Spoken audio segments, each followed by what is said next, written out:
Another night of unrest across the country following the grand jury ruling in the Breonna Taylor case.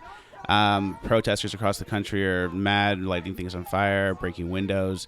They're attacking the bus stops. Justice! No peace! No justice! No peace! I think the number one problem is the framing of the issues. I think once celebrities, athletes, mainstream media, DNC Muppets, once they get a hold of the narrative and hijack it, it really does a lot of damage. So basically in the beginning of the Breonna Taylor case, if you talk to LeBron James, Taylor Swift, or any of these celebrities, you were told that Breonna Taylor was an EMT who was sleeping in her house when the police came to the wrong address, didn't announce themselves, busted in, and shot her dead when she was sleeping. And in reality, that wasn't the case at all. But by the time people realize what the truth is, the emotional damage is already done. Over time, more information came out, more details came out. What ended up truly happening was police came to Breonna Taylor's apartment. Breonna Taylor's name was on the warrant. It was a warrant for her house. She was involved with her ex-boyfriend. He was involved in drug dealing. She was kind of associated with that, which justified the warrant. They announced themselves multiple times. This was corroborated by the neighbor. They ended up breaking into the door where Breonna Taylor's current boyfriend opened fire on them, shooting one of the cops in the leg. They returned fire.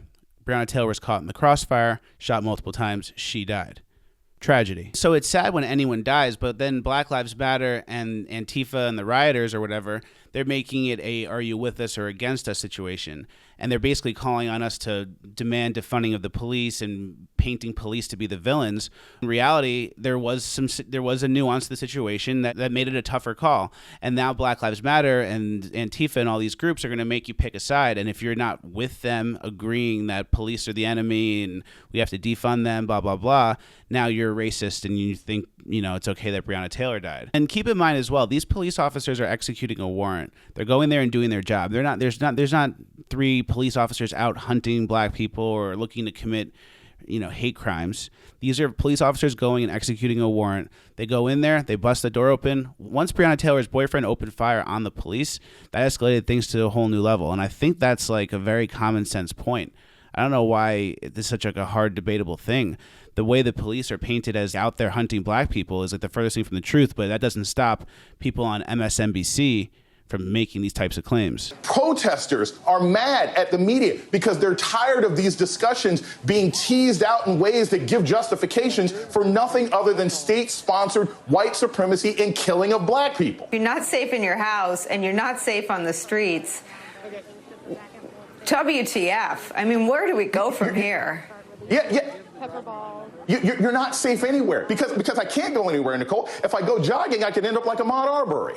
You can't go anywhere if you're black. And then the fake narrative that's promoted by Black Lives Matter and Antifa, et cetera, is echoed by the mainstream media. So you have people on MSNBC who have doctorate degrees and are literal doctors going on TV saying that they can't leave their house and they can't be safe at home either because they're being hunted.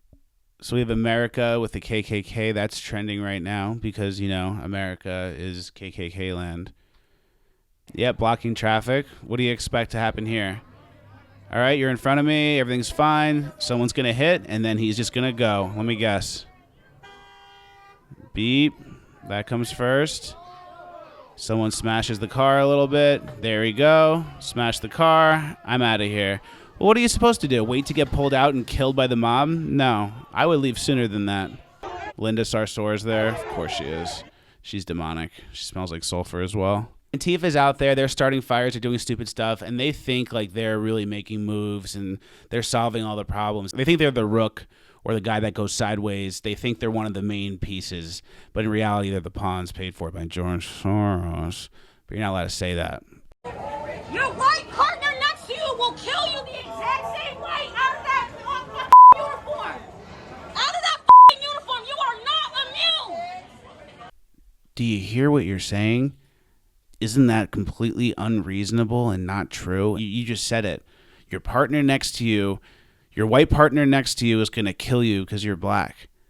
It's like, that's not what's going on. So you saying it proves that it's not true. Those guys are probably friends. They're cops. They're standing next to each other dealing with these loser protesters. That's the argument. Oh, your partner, because he's white and you're black, wants to kill you. And you just go, no, that's not what's happening.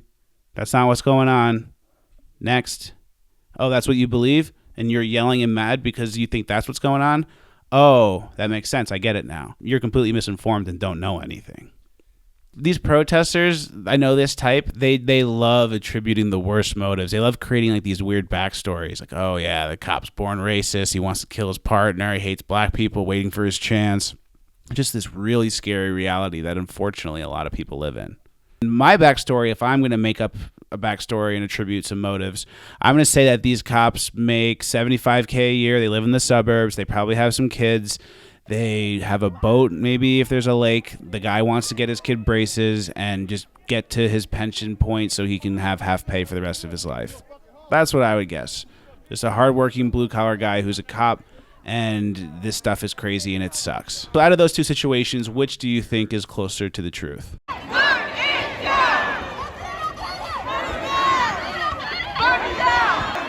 If we don't get it, burn it down. What is it? I have a feeling it doesn't really matter what it is that they want because they're going to do this anyway.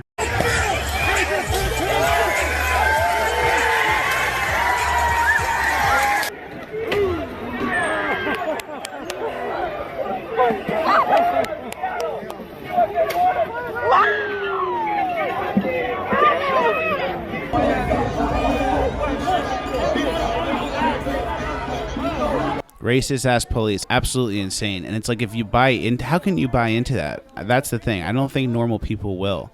And if you ask someone who's not one of these crazy protest people getting aggressive, if you ask your neighbor or the lady in the store or someone at the fruit stand, I think they'll say like, yeah, I like the cops. The cops are good. The cops are definitely net positive. We need them. Most people want the police. Most people. It's just this loud minority that are pretending that we have some sort of violent cop hunting black people thing going on. Sergeant Mattingly identified two individuals standing beside one another at the end of the hall, a male and a female. In his statement, he says that the male was holding a gun, arms extended, in a shooting stance. Reality is not perfect. In this situation, I'm sure the cops would have rather knocked on the door, announced themselves, had the door open, said, hey, we're here for your phones, your computers, evidence, whatever we need. Maybe we're going to detain you. But that's not what happened. There was a shootout. They were in a gunfight, a literal gunfight. And at the end, someone died. It's a tragedy. The police themselves are not happy about this. They wish the situation was different. Of course they do. And the problem is the demands from the mob are not justified, especially for a country like America where you have rights and you have, innocent until proven guilty and you're not ruled by the mob. Does that mean that these cops should be charged with murder? Does that mean people should be out in the streets burning down the cities? And does that mean every cop across the country is racist? Put yourself in that position. You're a police officer. You're entering a building. It's dark and someone's shooting at you. What else can be done? What can be done in that situation? Do you say, hey, please stop? Excuse me, sir, please stop shooting. Sorry, we'll come back tomorrow. Yeah, please let me know when you'd rather us come back so you don't use your gun.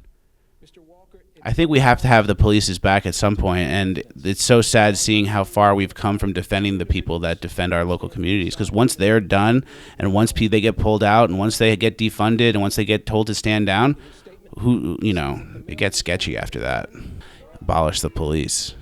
Abolish the police? That's what you're leading with. That's the front sign. Abolish the police. Okay, what's the other side? Anything but that? Okay, I'll do that one. Isn't everyone on that same page? Abolish the police? No. And then it's like, if you want to abolish the police, someone's going to deal with you after that. And I think you'd rather deal with the police than what comes after. You know what happens when the police get abolished? There's something we like to call a power vacuum. And you know what happens when there's a power vacuum? Someone fills it.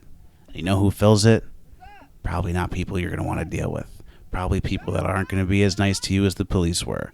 Couple and assumed they're the enemy, Yeah. No conversation, no questions, no, offering of an opinion or saying, hey, let's exchange some dialogue. Just assumed, hey, look, these old white people are out to dinner and having a drink. Let's go blow the horn in their face and assume they're the enemy. Fun, guys. Well, which side am I supposed to be on? Let me think about it. This is in St. Petersburg, right near where I live. There's a Mercedes there, so we have to hit it with the skateboards and walk on it. Go to jail. Go to jail. Get that person on camera. There he is. And go to jail. Lock him up. Get him out. Go to jail. That's how that has to play out. And I hope it does. I think it will. We'll keep you updated. Oh, you're throwing bottles at cops? Yeah, not on my team. That's not who I hang out with. So if it's people like that versus everyone else, I'm on everyone else. And I think there's a lot of us. The officers both knocked and announced their presence at the apartment. The officers' statements about their announcement are corroborated by an independent witness who was near in proximity to apartment 4. In other words, the warrant was not served as a no-knock warrant. We're living in a world where the truth doesn't matter. It doesn't matter what the facts are. It matters how people react to them. It matters what emotional damage is done with the fake facts. So that's where we're at now, and we're kind of stuck. So it's like, what do we do? I don't think you're really going to be able to convince the Antifas and the radical BLM people to come around and see it from the other side, even when presenting facts. But I think what we can do is find people who are maybe moderate in the middle and seeing the craziness, seeing the looting, seeing the rioting, seeing the violence, seeing things that they don't really want to associate with, regardless of their political party. If we can find common ground with them and be like, hey, man, like, yeah, police can mess up sometimes and kill people. I'm happy to admit it when they do. But that's not what's going on here. And you can show them these clips and show them kind of the craziness that's going on. I think that common ground, the people that do seek the truth, regardless of political party, will outweigh the evil we're facing from the people who want to live in the manipulation, evil world where people are pitted against each other and it's a power struggle. And the way it's going now, the debate never happens. We're never actually showing the radicals, the people who are doing the damage, the people who are involved in all of these protests. We're not showing them the facts. We're not seeing them react to the facts after the case. We're just stuck living in our separate echo chambers. So we kind of need to redivide up the teams. Who's for the truth and who wants to live in the darkness, who wants to be asleep and get dragged around by George Soros and Hillary Clinton. We don't have to be divided. We don't have to hate each other. We don't have to be mad. We don't have to get all crazy and amped up when things happen. We have to wait for the facts, see what really happened, see how it really played out, and then from there we can move on and make positive changes if we need to. I think right now things are so divided, it's so ugly, and we are kind of being steered away from each other, and we're being encouraged to hate our neighbors, encouraged to hate our family, encouraged to hate each other for differences that are kind of being created by people high above us that we can't really see, like the powers that be, the people that want us at each other's throats, so we don't realize they're the problem. Don't let them make us hate each other. All right, another video. Thank you guys for watching. Like, share, subscribe, all the good stuff. See you at the next one.